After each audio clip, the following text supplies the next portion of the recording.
The U.S. government is already banned from... Huawei will be fined even if Qualcomm and other American companies stop selling chips to Huawei, said its founder Ren Zhengfei.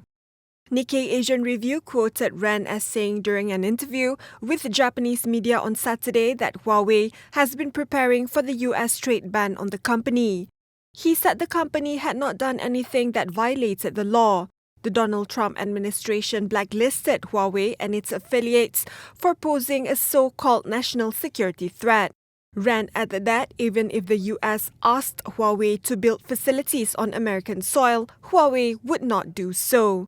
He said Huawei's growth may slow down a bit due to the ban, but the US government will lose credibility by threatening its trading partners.